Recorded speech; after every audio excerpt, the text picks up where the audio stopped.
biaya hilangnya batu bara akibat pertambangan dari 2016 sampai 2024 ini mencapai 3,5 triliun.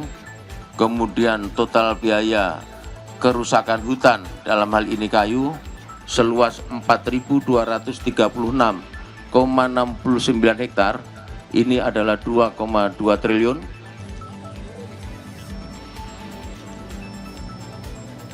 Satu kali lagi, 1, 2, 3. Bahwa kami dari Direktorat Tipiter Bareskrim Polri telah melakukan upaya penggagalan atau pengungkapan kasus terkait dengan illegal mining dengan modus menggunakan kontainer yang dikirim dari Kalimantan Timur menuju Surabaya. Memang pada prinsipnya kontainer atau batu bara ini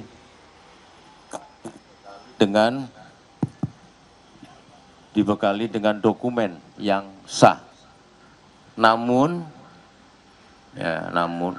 asal usul barang diduga kuat berasal dari kawasan IKN, yaitu di KM 48 atau Semboja yang kita kenal dengan Bukit Suwarto, dan ini luasannya cukup signifikan, sehingga pada kesempatan ini kami mengundang dari seluruh stakeholder yang mempunyai kepentingan dan tugas. Kenapa ini kita undang semua? Karena menurut kami bahwa IKN merupakan marwah dari pemerintah. Jadi kita harus clear dan clean-kan, tidak ada lagi kegiatan-kegiatan ilegal khususnya penambangan yang ada di kawasan IKN. Pada kesempatan ini kami akan melakukan press release, yaitu tindak pidana setiap orang yang menampung dan menjual dan mengangkut batu bara yang tidak berasal dari pemegang IUP atau izin. Sebagaimana dalam pasal 161 Undang-Undang 3 tahun 2020 tentang pertambangan mineral dan batu bara. Perlu diketahui bahwa penegakan hukum dilakukan terhadap asal-usul batu bara hasil dari kegiatan penambangan ilegal di Taman Hutan Raya atau Tahura Bukit Suwarto merupakan kawasan konservasi yang berada di ibu kota Nusantara atau IKN. Tadi di awal sudah saya jelaskan, sehingga dalam rilis kali ini kita melibatkan seluruh stakeholder, baik dari Kementerian SDM, Kementerian Lingkungan Hidup, Kementerian Kehutanan, Otorita IKN, dan Polda Jatim. Kronologi yang bisa saya sampaikan kepada rekan-rekan pada siang hari ini, mohon maaf tadi saya kelupaan ya, tentu yang saya hormati dan saya banggakan rekan-rekan dari media. Terima kasih atas kehadirannya. Pada tanggal 23 sampai dengan 27 Juni 2025, tim penyelidik dari Bareskrim Polri, yaitu di Tipiter, melakukan penyelidikan secara surveillance berdasarkan informasi dari masyarakat terhadap kegiatan pemuatan batu bara yang dibungkus menggunakan karung, kemudian dimasukkan ke dalam kontainer, dan kemudian diangkut menggunakan kapal dari Pelabuhan Kaltim Karingau Terminal atau KKT, ini di daerah Balikpapan, menuju Pelabuhan Tanjung Perak, Surabaya.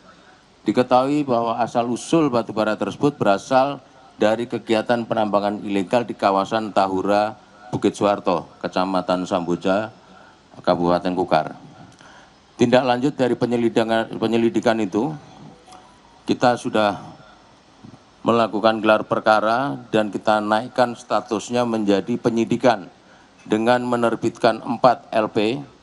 Yang pertama adalah LP nomor 68 tanggal 4 Juli 2025. Yang kedua LP nomor 69 tanggal 4 Juli 2025. Selanjutnya pada tanggal 14 Juli 2025 kita terbitkan LP nomor 72.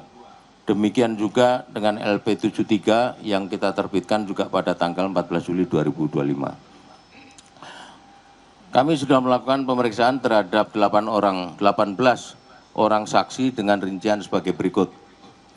Yang pertama adalah KSOP kelas 1 Balikpapan, kemudian operasional pelabuhan PT Kaltim Karingau Terminal Balikpapan, 3 agen pelayaran, kemudian perusahaan-perusahaan pemilik IUP OP dan IPP, saksi-saksi penambang, perusahaan jasa transportasi, dan ahli dari Kementerian ESDM. Barang bukti yang kami amankan dalam penyelidikan adalah sebagai berikut. Kami berhasil mengamankan 351 kontainer dengan perincian 248 kontainer. Sudah kami lakukan penyitaan di depo Pelabuhan Tanjung Perak, Surabaya ini. Sementara yang 103 kontainer masih dalam proses pemeriksaan dokumen di Pelabuhan KTT Balikpapan. Jadi yang 103 ini belum sampai atau belum diberangkatkan. Namun demikian kita sudah amankan untuk pendalaman lebih lanjut. Barang bukti lain yang kita amankan adalah 9 unit alat berat dengan perincian 2 unit sudah kita lakukan penyitaan dan 7 unit diamankan pada hari Senin dan Selasa karena diduga sebagai alat untuk melakukan kegiatan penambangan dan selanjutnya akan dilakukan penyitaan. Selain itu kita juga menyita 11 unit truk trailer yang sudah dilakukan penyitaan sebagai alat angkut kontainer ke pelabuhan dan selanjutnya akan dilakukan penyitaan juga. Beberapa dokumen atau surat keterangan asal barang, surat keterangan kebenaran dokumen, laporan hasil verifikasi, surat pernyataan kualitas barang, surat keterangan pengiriman barang, shipping instruction, dokumen IUP OP, dan dokumen izin pengangkutan dan penjualan. Rekan-rekan sekalian, kegiatan ini tidak kami lakukan sendiri. Kami dalam hal ini telah berkolaborasi untuk melakukan pengecekan TKP dengan instansi terkait antara lain Kementerian ESDM, Kementerian Lingkungan Hidup, Kementerian Kehutanan, Otoritas IKN, Surveyor Indonesia, dan Polda Kaltim. Pada hari Jumat, tanggal 11 Juli 2025, penyidik telah melakukan gelar perkara dan menetapkan 3 orang tersangka berdasarkan 2 laporan polisi yang pertama, yaitu laporan polisi nomor 68 tahun 2025, tersangka atas nama inisial YH dan inisial CA. Di LP nomor 69 dengan tanggal sama 4 Juli 2025, kami sudah menetapkan 1 tersangka atas inisial MH. Terhadap 2 laporan polisi lainnya masih dalam tahap penyidikan. Sementara itu terhadap tersangka YH dan CA sudah dilakukan penahanan sejak tanggal 14 Juli 2025 di rumah tahanan Bareskrim Polri. Terhadap tersangka MH akan dilakukan pemanggilan segera. Pada kesempatan ini rekan-rekan kami akan menyampaikan modus operandinya secara detail dan ini bisa menjadi bahan masukan untuk pembelajaran masyarakat apabila menemukan hal-hal seperti ini bisa dilaporkan kepada pihak kepolisian terdekat. Modus operandi para pelaku yakni dengan membeli batu bara dari hasil kegiatan penambangan ilegal yang berada di kawasan konservasi Taman Hutan Raya Bukit Suharto, Kecamatan Samboja, Kabupaten Kutai Kartanegara, Provinsi Kaltim. Kemudian dikumpulkan dalam stok room untuk dikemas menggunakan karung, lalu dimasukkan ke dalam kontainer dan kemudian diangkut menuju terminal Pelabuhan Kaltim Karingau, Terminal KKT. Setelah berada di terminal pelabuhan, kontainer batubara tersebut diberikan dokumen resmi dari perusahaan pemegang usaha produksi IUP sebagai salah satu syarat untuk mengirim batubara. Dokumen tersebut digunakan seolah-olah, ya, ini perlu digarisbawahi bahwa dokumen tersebut digunakan seolah-olah batubara tersebut berasal dari penambangan resmi atau pemegang IUP.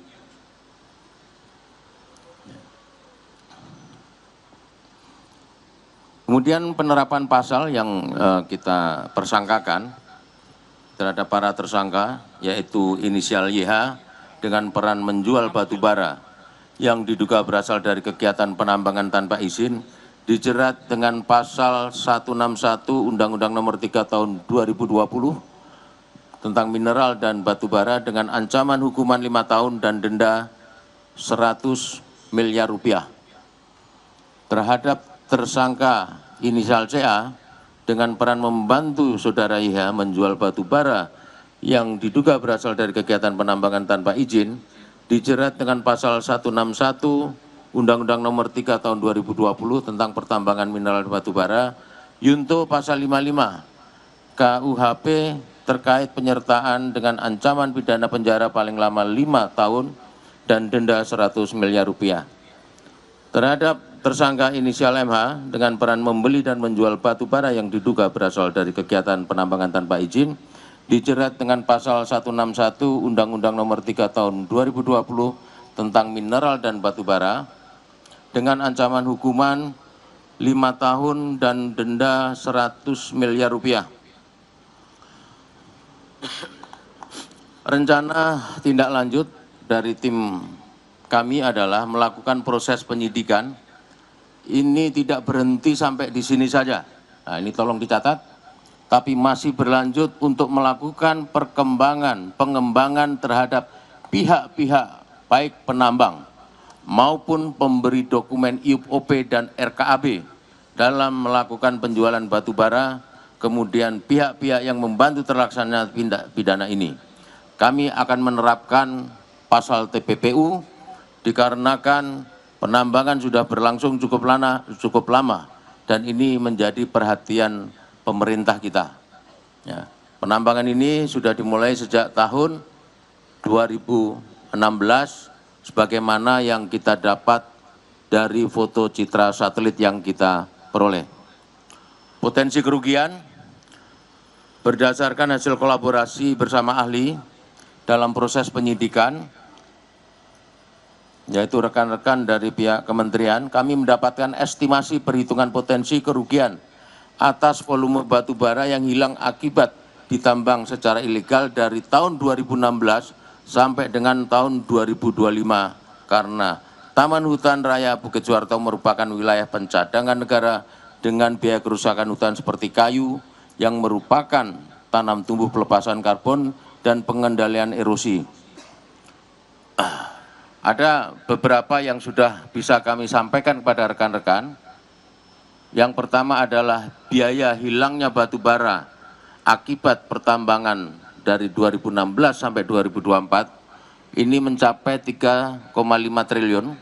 Kemudian total biaya kerusakan hutan dalam hal ini kayu seluas 4.236,69 hektar, ini adalah 2,2 triliun. Untuk kerugian lingkungan akan dihitung kembali karena ini merupakan hutan konservasi, kemungkinan besar dan pasti kerugiannya akan lebih besar karena di variabel untuk penghitungan hilang biaya kerusakan ini tidak hanya dari pohon saja. Nanti akan dijelaskan secara detail oleh rekan-rekan dari kementerian.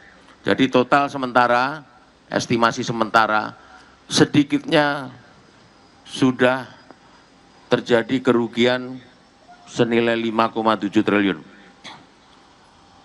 Terakhir dari kami sebagai closing statement, bahwa kami Polri dalam ini Bareskrim khususnya Dirtipiter sesuai dengan program Astacita Presiden Republik Indonesia yang telah dijabarkan ke program Kapolri, berkomitmen akan melakukan penegakan hukum secara profesional dan berkeadilan, bersinergi, bekerja sama dengan instansi terkait, baik dari TNI, SDM, lingkungan hidup, kehutanan, dan otorita IKN, dalam rangka menjaga sumber daya alam yang merupakan aset kekayaan negara.